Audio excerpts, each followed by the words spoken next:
Hey, what's up? Welcome back to the Long Lens Podcast. This is the podcast where I answer questions from my filmmaking and YouTube community, and we just talk all things filmmaking, cameras, YouTube. So today's a pretty special episode. I got my friend Rhett Thompson here on the podcast. So this is a fun conversation because Rhett and I are going to talk a little bit about Micro Four Thirds cameras and full frame cameras and kind of where Micro Four Thirds fit in today's landscape. So it was a super fun episode. And without any further ado, let's jump into my conversation with Rhett Thompson. So Rhett, real quick, tell me a little bit about who you are and what you do. I mean, in real life, I do a lot of like weddings, films, music videos, and here on YouTube, I'm very Lumix focused. So both full frame and Micro Four Thirds, I kind of see the value in both. So yeah, I guess that's probably the shortest possible way to say it. Weddings is definitely like paying the bills these days. I probably do 50, 60 plus a year at this point. So sometimes it's like three. I think I have 4 in one weekend because one's on Thursday this year. Wow. And then every chance I can get to do something more on the creative side, obviously I'm going to take that opportunity as well just to express myself. And then I love photography more as a hobby. So that's kind of where I keep those things divided, you know, between like hobby work and like what I'm passionate about, which is like film and filmmaking. For those on the podcast that don't know, me and Rhett have kind of been like internet friends for, I don't know, a few years now, it seems, but we got to meet each other in person at NAB. Mm-hmm. And that kind of brings me to, and this doesn't have to necessarily be like gear that you saw at NAB, but like, what's like one piece of gear that has been really exciting you recently? I'll try to focus it on one piece of gear, but I'd say the general trend, if I could go there first, would just be how much the L mount is expanding for Lumix, Blackmagic, DJI, you know, everybody in the Alliance. You know, there's been this idea that there's not that many L mount lenses out there, which I think hasn't been true for a really long time.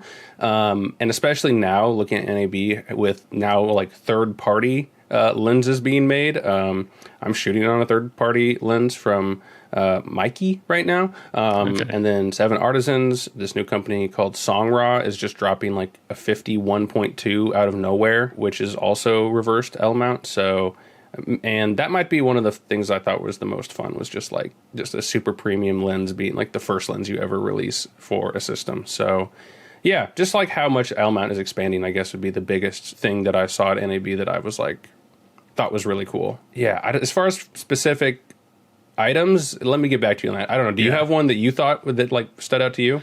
Honestly, like a piece of gear that's been getting a lot more use than I thought it was going to be. And this is something that like, I feel like everyone's been talking about, but like I use the Osmo Pocket 3 so much and I didn't think that I would. Yeah. You saw at NAB, I was just walking around with that like in my carpenter pants pocket. And it was like, I could just pull it out and just shoot whatever. And like the image actually looks pretty good. Like I've even shot a couple of podcast episodes on it. I'm shooting on my S5 IIX today, but like you can easily do so much with that camera. And the only limitation is that 20 millimeter focal length. But yeah, I've been using that a bunch. And yeah, that's, I mean, you know, going to your L mount thing, like the only problem with L mount that I've had is just the amount of small lenses, because right now it's just, and like, I guess I mean small autofocus lenses, because really there's only those Sigma Art series lenses that I've watched your video on those like multiple times because I'm trying to convince myself to buy an S9, but I'm like, what lenses am I going to pair with it? I don't want to put like this bazooka of a lens on the end of this tiny little camera. Yeah. So that's something that I checked out like the Seven Artisans booth and I saw that, what was it, like a 28 f2.5 or something? Yeah, they had, so that actually might be my number one, because I stopped by there as well. Mm-hmm. They had 2 lenses there that were mock-ups, and they kind of said, like, wink, wink, they might be coming to L mount. So I don't know if that's 100% confirmed, but if you look at the comments on their Instagram, like, they're pretty much telling people, like, yeah, it's going to be an L mount eventually. Yeah. But they had a 35 2.8 and a 40 millimeter 2.5, and those were legitimately small lenses. And light. So like the Sigmas are small, but they're not that light, you know? So I think that is probably the one I was most excited about, because it's finally an autofocus tiny lens for the S9, which is like I'm telling them like this is going to be a big lens for you guys, and I'm not sure they fully appreciate it, but I was like, it's going to be really popular for sure. Yeah, and that's one thing. Like, I mean, I'm jumping the gun a little bit, but like that's why I've liked Micro Four Thirds so much, is because I can have like these small little lenses and a small camera body. Even if the camera body isn't that small, like I would probably use the S5 II more if I had like a small zoom lens that was a constant aperture for it, which I think the 28 to 70 is like as close as I've found. But I mean, I don't know. I try not to harp on the S5 IIX too much. I really do love the camera, but I like small cameras. Yeah, no, it's a real thing for sure. And like, that's one question I kind of had for you was like, because a lot of people, and I feel like me included, don't really, especially like video first people, don't really have, or at least think they need like an everyday camera or something that is small and pocketable. And so very recently with like some of my Micro Four Thirds cameras, even ones that are not that capable, like the G100 or the GX85 or some cameras I'm hopefully going to review on the channel soon, I was like, I don't need an everyday camera. But now that I've had a few, I'm like, I'm fully kind of in that tiny camera, Micro Four Nerds sort of, dream camera world. So I don't know. What about you? Are you like a everyday camera, like pocketable, jacket pocket or fanny pack sort of guy? Or like, where do you sit with all that? I would absolutely love to have like a camera that was like small enough to like fit in my back pocket or my fanny pack. I don't know if you ran into Chris Nichols at NAB. Oh, no, I didn't. No? I saw him for like 2 seconds, but I was like, yeah. So like I went up to him and said hi, and he like pulled out his like Lumix GM5 with the Leica. Yeah. He had the Leica 42.5 on it, which I just think is a ridiculous combo. Like the heaviest lens you could probably get put on the smallest camera ever. But like, I just thought that was so cool. And he had it for like the longest time. You could tell that it was like, there was like some like, like patina or like some wear on like the metal part. And it's like, man, you've had that probably since you talked about it, like, back in like the camera store TV days. And like, that's something that I really find intriguing, and just like having that one camera that you just never get rid of. And it's just like a part of you almost. So like a GM5 would be sick. They're insanely expensive for what it is, like a 16 megapixel tiny little camera that's still almost $1,000 in the used market. But I would love to have one of those. I think that would be like a great little companion camera for me. And that's something that I've always said, that Lumix, they don't have enough sidearm cameras, like Sony's do. Sony has like the ZV series, and they had the RX100 series, are really capable cameras, but Lumix doesn't have anything that's equivalent to that. And you could argue that their Z line is that, but they're just not really video focused, which I like having a camera that can do both. Yeah, for sure. No, I really have fallen in love with some of these older Micro Four Thirds cameras. Like obviously I would love the GM5 or the GX9 or even like the really fancy Pen F, which is like same thing, like $1,000, and it's like 10 years old or 15 years old or something. But I've been finding pretty good success with like the G100 being like one of the most underrated cameras ever, especially because people disliked it so much on YouTube. Yeah. And then realizing that it has significantly better like raw photo capabilities than like the original G9 did, which was like a professional wildlife camera from Lumix, or something that's not quite as illustrious as like the GM5, but like the GX85. Yeah. The first camera they did with iBiz, I was like, I got that camera recently from someone, and I was really impressed with it, and I've been using it as everyday carry. And there's a lot of like hidden gems in the old Lumix cameras for everyday carry, in my opinion. And hopefully I can find more of those and look at them more as time goes on, but we'll see. Yeah, I feel like it's funny that you like the GM or the G100 so much, because I like looked at that camera and I had the same reaction that everybody does. Like that, who did Panasonic make the camera for? Like it crops in crazy when you shoot 4K. It randomly has Vlog L, but you can only shoot 8-bit. But it's funny that it's actually like a sleeper photo camera that no one really considers. Yeah, I mean, how many tiny Micro Four Thirds cameras from Lumix have the 20 megapixel sensor? I think it might be the only one, to be honest. Yeah. So the rest are that old 16 megapixel sensor, which is great. But yeah, if you're just using it for quick snapshots, that's great. And then like some really sparing video use. But I liked it pretty well, even with all the problems that are very legitimate that people had with it when it came out. But it also allegedly sold pretty well for Lumix. So that's kind of the difference between like real life and like the YouTube scene, where there's not always a correlation there, right? It was very interesting, and that's like it was also the most popular video I released on my channel last year, with almost. Oh. It's creeping up towards 40,000 views right now, which is pretty crazy for a camera that everyone hated that was released like 4 or 5 or 6 years ago. I had another question for you. Like, sure. Who do you look up to on YouTube, or whose work do you really find inspiring on either like YouTube or Instagram? Like, who's inspiring you right now? Oh, man, that's a great question. I mean, I think for me, obviously this isn't like some kind of niche small channel, but what Emily does on Micro Four Nerds is pretty incredible. Like, just like the quality of the photos, like the very positive energy without like ever really being misleading or like downplaying anything. Like very honest, but still like has a positive vibe. But like I'm also discovering so many more people. Like right before NAB, I discovered like all these people like Cam Mackey and Kofi and all that stuff, who like obviously are huge names, but like I didn't know about. So I'm like realizing my YouTube community, or like what I watch, is actually like fairly limited. And then obviously I've been looking up to like the stuff that you put out for such a long time, just because it is such a vibe, I guess, like, and it has still changed over time. And I think that's something that we talked about briefly, is like, not being afraid to change what your style is or what your vibe is to match how you're feeling right now. So it's a tough question, because I'm like, I feel like I watch quite a bit of YouTube, but I'm like, I don't really expand my knowledge base as much as I wish I did. Like, it's very much like I have a lot of the top people that I watch all the time just to keep up with things, like Chris and Jordan stuff, and even Gerald and Dunn, even though he can be controversial sometimes.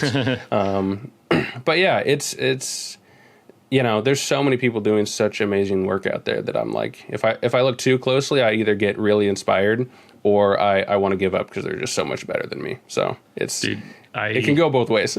Yeah, I feel like that all the time. I definitely I love watching Emily's stuff. I'm not as much of a photographer, so a lot of the stuff that she puts out, I'm just like, oh, this is cool, but like, I'm not, like, I don't take very many photos. But yeah, I found it strange, and this is kind of like a question that like I didn't really have planned, but like, did you ever like meet someone at NAB that you thought had a certain personality, but then when you start talking to them in like real life, they are totally different than what you thought? Or I guess their persona in real life is different than their persona on like their YouTube channel? Interesting. I would say that if anything, this is a broad thing, and I can maybe bring it back to a specific person, but everybody's just way nicer in person. Like, some people have a bit of like an edge to them, like especially like I know that's like the controversial thing with like Cam Mackey, is he's very he could be a little bit edgy sometimes and say some out of pocket stuff for sure. But I talked to him for like 5 seconds at the Blazar booth and was just like, hey, I just learned who you were like a week ago, which is probably crazy to you, but like, I do respect what you're doing and how like open you are. And I just chatted with him for a little bit, and he was very like humble and chill, and like talked to me about his process making this light that everybody's like talking about today. So stuff like that. And then I would say the biggest one was like Brandon Washington, who does the Uncensored podcast and like, roasts all these camera brands and does all this stuff. And it's like, at the end of the, like, if you really know and like pay attention, obviously it's like mostly for comedy and for laughs and stuff. But talking to him like a few times briefly in person, like, he's very chill and very nice as well. So he's not gonna, like, I mean, he saw I had an S9 and he was like, oh my God, how dare, I can't believe I just shook your hand. Oh yeah. Right? I thought, he took the handshake back. he took the handshake back. But I'm like, it's all, at the end of the day, like, I mean, he had this whole thing at the like In-N-Out burger where everybody was on that one day at NAB, and he was just like, stop being shy, come up and say hi to everybody, do all this stuff. And so everybody was just genuinely pretty cool and very nice, and like nobody really felt like they like didn't have time to chat with you, even though they had like 500K subscribers and Yeah. I had like 5. So Yeah. I guess that general sense. I don't know. I What feel about like- you? Did you get anything like that? No, I feel like that's something that I've been, telling some some buddies of mine that haven't been to NAB yet. It's like, if you have like a perception of a YouTuber and you think he's a douche, or you think that like he's like, super full of himself, go to NAB and just meet that person like in person, and then you'll have a completely, I mean, like, I didn't have any like I didn't think that way of any of the people that I met, but like I know that some people do. It's like, just go to NAB and just talk to him, because like, yeah, what you said about Cam Mackey, he's like the chillest person ever. You might not get that from his videos, that he's like actually just like really chill and just a really cool guy to talk to. But you just got to go talk to him in person. Same thing with Kofi and like a bunch of the other people that I talked to. Like, they're just normal dudes, just like anybody else. But yeah, I thought that was a pretty cool experience at NAB. Was just kind of like seeing like their off-camera personas as just like normal people, which I thought was pretty cool. Yeah, and it was also cool to see that like nobody was completely different from their personality online either. Like, obviously, when you're recording videos or live streaming, you're emphasizing or de-emphasizing probably certain parts of your personality. Yeah. So in person, like, it wasn't like anybody was completely different either. So it wasn't like nobody I met was like completely fake or different from their online persona. Everyone I met was pretty genuine when it came to what it felt like they were like on camera that I've seen on YouTube or in person. So I think that was cool. Yeah. I feel like no one tried to cool guy me, which I really appreciated, because I feel like some people that have like, super huge followings, it's just like, oh, I can't, who are you? I'm not going to talk to you or whatever. And I hate when people try to cool guy you. It's like, okay, just like, I mean, even I have like, like a relatively small channel, but like some people think that it's like a pretty big channel. It's like, it's just a freaking number next to my name. It doesn't mean anything. Right. Yeah. I might have been cool guyed once in a mild way, but we won't say who it was. So, but it really was like very mild, and I was like, I kind of get it. So yeah. Okay, well, this is the part of the episode where I kind of want to get into, I guess, the main topic of this podcast, which was the future of Micro Four Thirds. And this is something that I've been thinking about a lot, and I want to make like my own video about it, just talking, because we kind of touched on, how the S9 is so small, how, lenses are getting smaller. And so that's what like, I wanted to get your perspective on the future of Micro Four Thirds. Does it make sense in 2025? And like, where do you see it going in the future, I guess? Yeah. Not since you brought this topic up to me off camera. I know it's not completely unscripted. I'm sorry, guys. No. But you gave me a hint that this would be like the topic you were thinking of. Right. And I also am like, I feel like I want to make a whole video on this now, because it started getting, the gears turning. But I don't know. To me, it feels like Micro Four Thirds is getting more niche, or into more niches might be a better way to put it, where it used to be a pretty general system. But I'm also slightly more, I guess, I wouldn't say worried about it, but I'm very curious about what the system holds and what companies are going to take advantage of those small niches, and in what ways. Because to bring it back to NAB, I guess I should say, was as cool as it was to see all that L-mount stuff being put out and produced and all this sort of stuff. I didn't exactly see a ton of Micro Four Thirds stuff being highlighted or teased, or new stuff coming in particular. So. But yeah, I guess, same question back to you. Do you have, I can expand on this in a little bit, but I guess what is your thoughts on where Micro Four Thirds is going? Yeah, it's weird because, back in 2017, 2018, when like the GH5 was at its like peak popularity, I feel like it offered something that no other camera brands could offer. It offered 4K 60, crazy IBIS, 10-bit internal recording, all this stuff that was like a novelty to have in your camera, because, at that time it was like the A7S II, maybe the A7 III was out at the same time. So it was like these cameras, like you could either choose, like, do I want 8-bit and good low light, or do I want 10-bit crazy image stabilization, 4K 60, which no other camera could do? And it was like, that's why you went Micro Four Thirds. It wasn't necessarily the size and the weight. It was because it offered features that you didn't have. But now, like, you know, Micro Four Thirds cameras are essentially the same body size when you're talking about like the G9 II and the GH7, same body size as my S5 IIX. The only like advantage that they have is that you can put smaller lenses on it. I'm talking like generally speaking, like there's obviously, you know, there's more advantages with the GH7 with like the internal ProRes and the area log and all the other stuff that it offers. But like for most people, like what you're choosing a GH7 for would be because you could like, you know, put smaller lenses on it maybe and keep the whole kit nice and small. And you could have internal, you know, 32-bit flow with that XLR adapter thing. But besides that, like there are so many good options from Lumix now in the full frame market, same body size, you know, lenses are slowly but surely getting smaller. So it kind of like begs the question, like where is the need for Micro Four Thirds cameras now? If you're talking about it just from like a size perspective, because a features perspective, like you can get GH7 features in other cameras, you know what I mean? Maybe not area log, but like you could get a lot done with a camera that isn't a GH7 and has very, very similar features. Yeah, for sure. And like and I think it also is a price thing, right? Where I'm like, you know, the GH6 and the GH7, I think are still insane value. Because in a lot of ways, the GH7 and like the new S1R2 have very similar like capabilities on paper, even though one can go to 8K if you want to do 6K 60, 4K 120.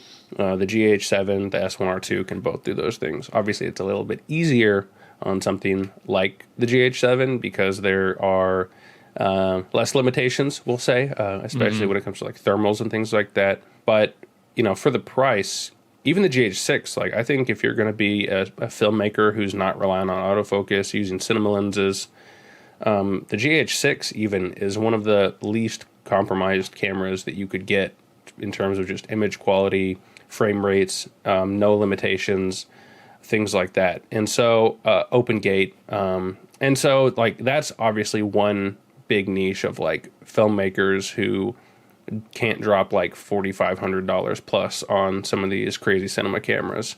And the image quality also on the GH6 and 7 is very on par with like really solid Super 35 cameras like the FX30. I know Geeky Nerdy Techie did a video which the GH7 pretty easily outperformed the FX30 and like across the board. And so yeah, it's one of those things where I'm like, it's so hard to say. Like, it used to be like the GH5 is just the best camera and has all these features that no one else has.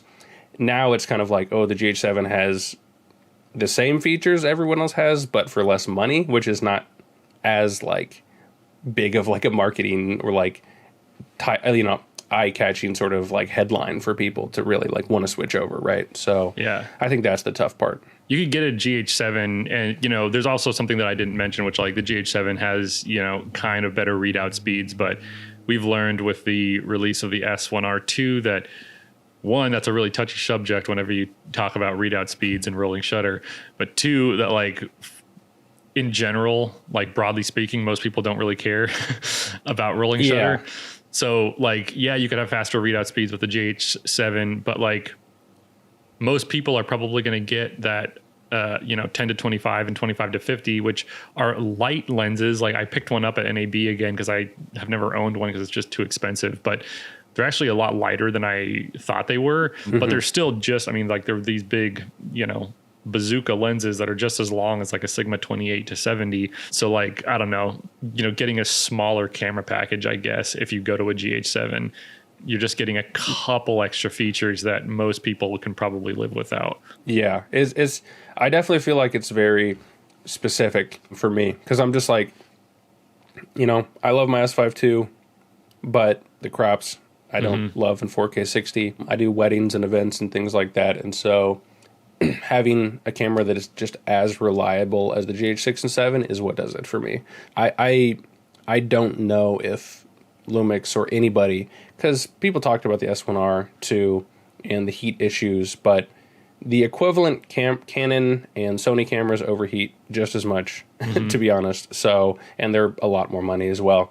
So I just am like, am I ever going to get, I still haven't found in the Lumix world, and I don't really want to switch, but even in the Sony and Canon worlds, cameras with equivalent specs that I can fully rely on to have, you know, never stop recording, never overheat, weatherproof, weather sealed, and then everything from a 24 megabit 1080p all the way up to like 1.2 gigabits per second ProRes RAW internally and 32-bit float internally. There's like it's like a million features that are just hard to sell to people, but I'm just like, for what I do, I'm choosing the GH7 like almost every time for these weddings, just because even with the bigger lenses, it's good. It's more convenient to use than my S5 II.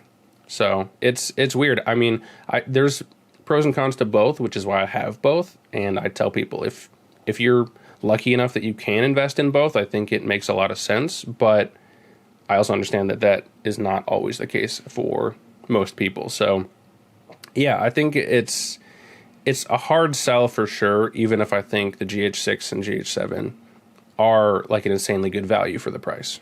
Like I have the BGH1 and I love that camera so much, but like I was just thinking like, man, if we could get like that GH5S sensor, that 10 megapixel sensor with phase detect autofocus and all of like the non-cropped 4K 60 10-bit stuff in like a box style camera. I mean, I know that's never going to happen, but like, man, that would be like the BGH1 with like a tiny little screen on it, just so you can like change, you know, your settings. And you have like, because I mean, that's such a good low light camera that like I feel a lot of people forget that like the GH5S is a really good low light camera.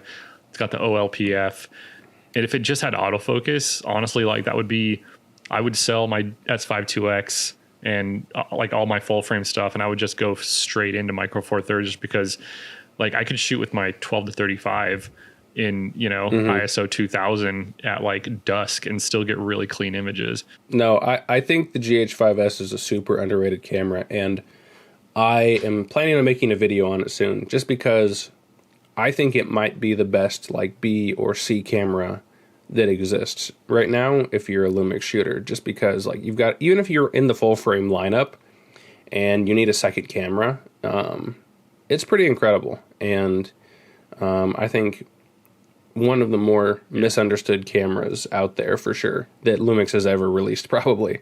And I think because of how misunderstood it was, I don't think we'll ever see that style of camera from Lumix again. I think that's kind of the story of Lumix, is like these more niche cameras, you know, like GH5S, like low megapixels, so not great for hybrid, no stabilization. The G100, no stabilization. The S1R original, like a pure photo camera. I just don't see those cameras being made anymore. So it's kind of weird where some of the Micro Four Thirds stuff is more niche, which is and is filling niches for different people, like for wildlife or for really rugged stuff from like the Olympus cameras that are like kind of the most rugged cameras you can get. But at the same time, Panasonic as a whole brand is making the most kind of generally applicable hybrid cameras you can make now. And so maybe that's a good strategy. Maybe there is still room for, you know, a new GM5 or a new GX85. That would be so sick. Or some tiny camera. But they don't seem interested in making it, which is kind of crazy to me. I don't know how they can see a camera that's 15 years old still holding an $1,000 price tag, and then saying like developing a new camera with phase detect autofocus, for example, doesn't make sense, like based on their market research, which is kind of the like what I've heard from the live streams and stuff, which I don't know. It just something doesn't quite add up to me. You know? I mean, we could just be like, I don't know, into super niche cameras, and maybe they don't actually sell as good as we think they do. But like, I mean, that used market for the GM5 is still insane. Yeah, it really is. Or any of them. Like even the GX85, the GX85 is $400, $500, and that's about the price it was when it came out. So Yeah, it's really it's strange. And then you have Olympus making really stylish stuff like the OM3, which is a relatively compact, stylish Micro Four Thirds camera, or even Lumix making the S9, which I'm like, if the full frame, stylish, minimalist, compact, everyday carry camera is working out well and selling really well. I think it was like the 14th most popular camera in Japan. Like they just released some sales numbers. Like it was the, somewhere in the teens most sold camera in the last year in Japan. I'm not sure why a Micro Four Thirds version, which could be, 25% smaller, why that wouldn't do just as well. Yeah.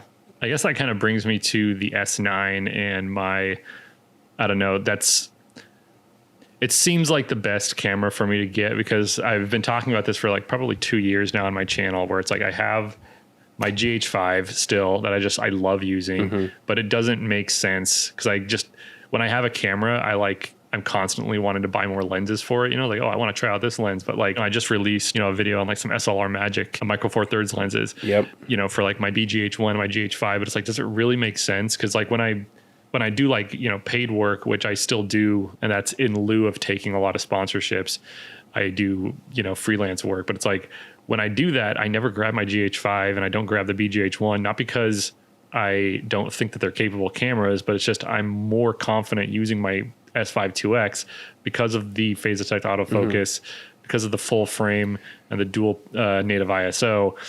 So it would make a lot more sense, I think, to just like say goodbye to Micro Four Thirds and just go full into the L mount system.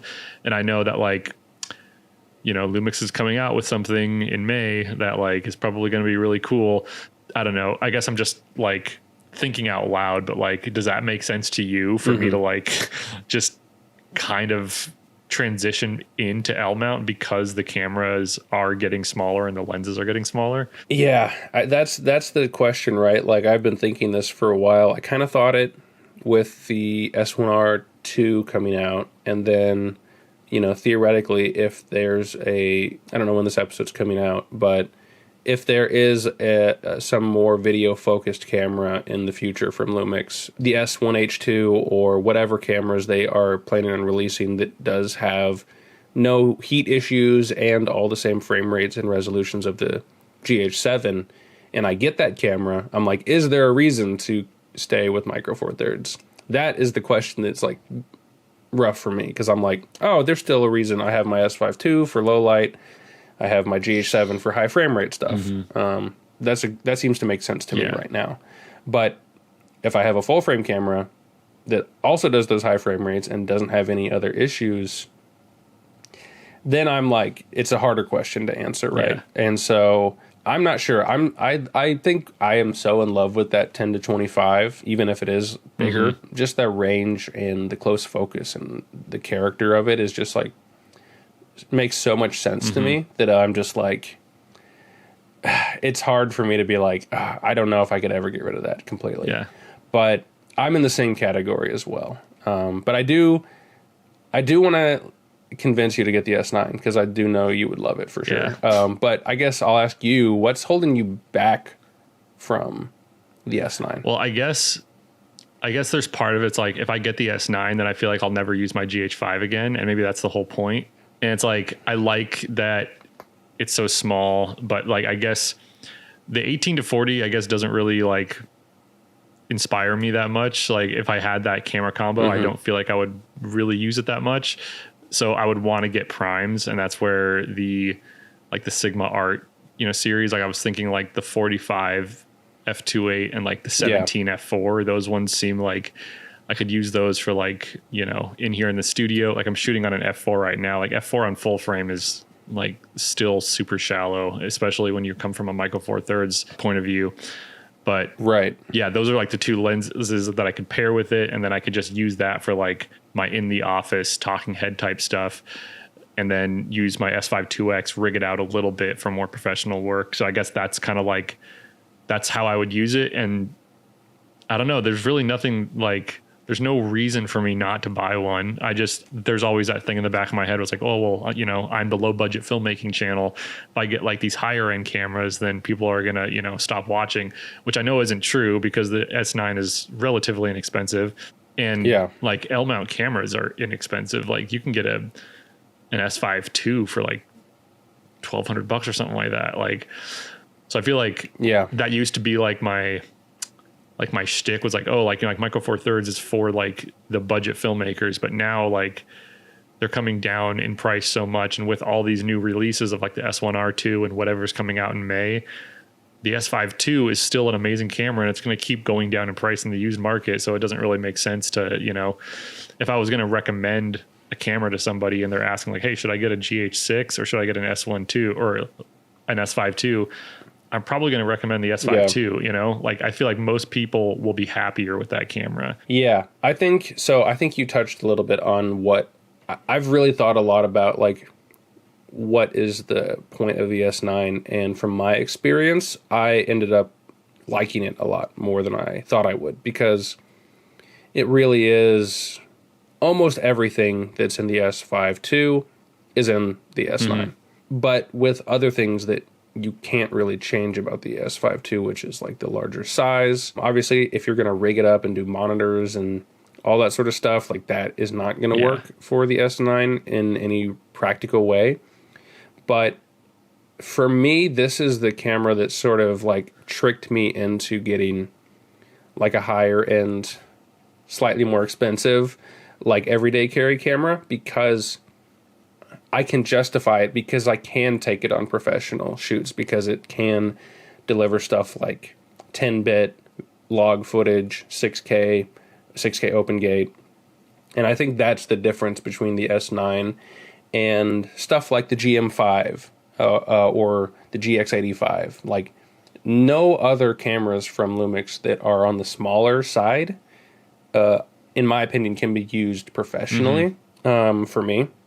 Whereas the S9 can. Yeah. And so this is sort of like, if this is like the everyday carry casual camera for professional videographers. And it also might trick you into starting to really enjoy taking photos, which is another kind of revelation I had, which is like the app works so quickly. The LUTs feature makes you not have to edit photos. And so I know you're not a big photo guy, but I think if any camera can convert you, it'll be this one, just because the process of the editing and storing the photos, you know, putting them on your computer, getting onto your phone, getting them to send to people and post them, removing that really did so much more for me than I thought it would. I talked about this a little bit in my S9 video where I went to Hawaii, and by the end of the trip, I had photos that I was like ready to send to my fiance and make a post on Instagram, send to some family members, send to the people we were staying with. And I've been on so many more vacations and trips where I have never edited the photos because I don't have time. And so I think it really is the photo to trick videographers, or the camera to trick videographers into starting to take photos. So, and because that's what happened to me, basically. Yeah, well, I mean, that's a good pitch. There's probably like a few different S9s in like my eBay saved for later and some in my cart, you know? So it's like, do I pull the trigger? I go back and forth at all. I think I'm going to wait until after whatever comes out from Lumix in May and just kind of see what the landscape's looking like. But it's just so hard for me to get rid of. I'm kind of a minimalist when it comes to cameras. Like, I think, you know, having two is like good, but right now I have three. I only really need two cameras, so like that's kind of like I'm trying to like pare down now. Yeah, but no, I'm the same way. I used to be the same way, I should say. I have become such a camera hoarder, much more akin to like, you know, Emily, where she's got like 20 cameras. I would also say that like there's a world where you don't also have to like completely abandon Micro Four Thirds, because there are all these great older cameras for like little point and shoot photo moments, you know. I am making a video on this as well, but I bought the GF3 for $70 on eBay. And I'm just like, okay, I've got 12 megapixels. I've got no dynamic range, but the limitations are kind of fun in a way as well. And so there's a huge backlog of Micro Four Thirds, tiny cameras, and even ones like the GF series that no one talks about compared to the GX or the GM series. Like the GM1 and the GM5 get all the love, but the GF series is kind of ugly compared to them, but more or less is functional. So I think there's a way to keep that really low budget Micro Four Thirds energy alive, even if there aren't new cameras being released. Yeah, that's true. I have one more question for you. I don't want to keep you too long, but this is something that I was kind of thinking about that I thought would be kind of fun because there's so many options in the camera world these days. But let's just say you lost all your camera gear somehow and you had to like start from scratch with like $2,000. What kit would you put together for like a $2,000 price tag? That is an interesting question. I've think about this a lot. Like for a while, my answer to that was like, it might be fun to like check out some Fuji stuff, but I just don't think a few things that they do are just quite there for me. But $2,000. I mean, it's hard. If I could get, I don't know if I could do a GH7. I'd probably would have a GH6 and like a 12 to 60 kit lens because I like that lens more than the 12 to 35 for those situations where you really just have no idea what's going to happen. Yeah. You've got a 24 to 120 range. You've got decent close-up focus. And I could do any shoot anywhere with that setup for sure. That's a pretty solid option. I thought like maybe I could put together like an S12 kit for under that, like maybe with the kit lens. Right.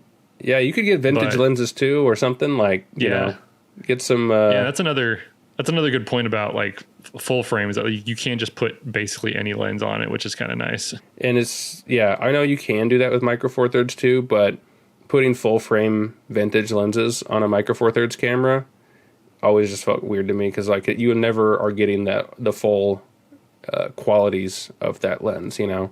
You put the Helios 44 on a GH5 and you don't get the swirly bokeh. It's very sad. Well, like I think that like with your GH6 12 to 60, if you bought that in the used market, you'd be well under 200 or $2,000. You could get that like GH6 like maybe $1,000. 12 to 60 is like I could almost get 300. Yeah, I could almost probably get the 10 to 25 actually, and then I would legit never need anything else. And that's the thing. I'm like I didn't even need the GH7. It was just like there was just enough stuff better about it that I was like, all right, that'll make my life easier. But it's like it wasn't. Even the autofocus wasn't a game changer. And so let's say, well, I think you could probably get the GH6 and the 10 to 25 for around $900 each if you tried. Yeah. And then I guess I would get some extra batteries. Yeah, there you go. So that's my answer. That's a solid kit. Like the GH6 is sick. I feel like it's definitely it was definitely overlooked, mostly because of like that weird, like some of them had like that weird like sensor banding stuff with it or whatever. Yeah, it's I covered that a lot on my channel, and I really tried to get to the bottom of it. And such a weird sensor. I thought I think Jordan from wherever they're at, Petapixel now, he had a funny comment on one of their podcasts where it was like, you know, it was such a weird sensor that it took them like 2 tries to even like make it functional because like it works really super well, like seamlessly, flawlessly well on the GH7. With the GH6, you got to think about it. You're like, okay, if I want to be under 2,000, these ISOs are good, and then these ones are bad, and then over 2,000, like it's mostly better, but then you have to deal with all that, and so like, and then every once in a while, it's just going to show up, and there's nothing you can do. Yeah. But I think like a lot of things, it was a little overblown, but you know, I always tell people that I think the fear it's going to ruin some of your shots is probably worse, and that the anxiety that would cause is probably worse than the actual effect it would have on your work. But even if you have that anxiety about it, I would still say like there's probably a better camera for you out there. So if you're worried about it, you know, don't get the camera. If you're not, then I think the GH6 is still like a powerhouse of a camera, and especially getting it used for like $800, $900, yeah, I don't know what other camera can do 4K 120 or up to 6K almost for that price. It's really pretty unique in that way, despite its issues. Yeah. Well, cool, Rhett, dude. Thank you so much for coming on the podcast, man. This has been a long time coming. I know. I've been following your channel for way longer than I've known you. We've been texting forever. We finally met each other, so this felt like it was the right time. I'm glad. Yeah.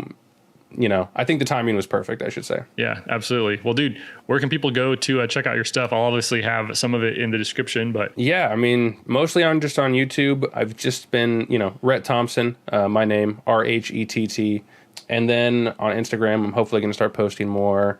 I've just rebranded my photo page to my creator page. So Rhett Creates on Instagram, just to see some of the more casual photos and maybe some short videos eventually. Other than that, that's pretty much it. Hope you guys swing by. And if you do, I promise I am going to try to focus more on some budget Micro Four Thirds stuff as well, just because I have been chasing the new releases recently. It's easy to fall into that. And this year, I'm hoping to strike a better balance for sure. Awesome. Yeah, I'm looking forward to that, man. Again, thanks for coming on, Rhett. And we'll definitely have to have you on the podcast again. Yeah, for sure. Maybe we can talk about whatever this secret camera is that's coming out soon. Or maybe it's just another point and shoot. Who knows? I'm kind of really, I don't know, on pins and needles, waiting for that to come out. Because I've heard, I'm friends with a lot of the Lumix guys. So they're like, hey, just wait until May. I'm just like, I can't tell you anything, but wait until May. I'm like, all right. Yeah, that's kind of the same thing I've been hearing. But we'll see. Stay posted, everybody. We'll be probably both talking about it on our channels at some point. Yeah, for sure. Well, cool, Rhett. I'll talk to you later. Thanks again. Take it easy, man. Bye.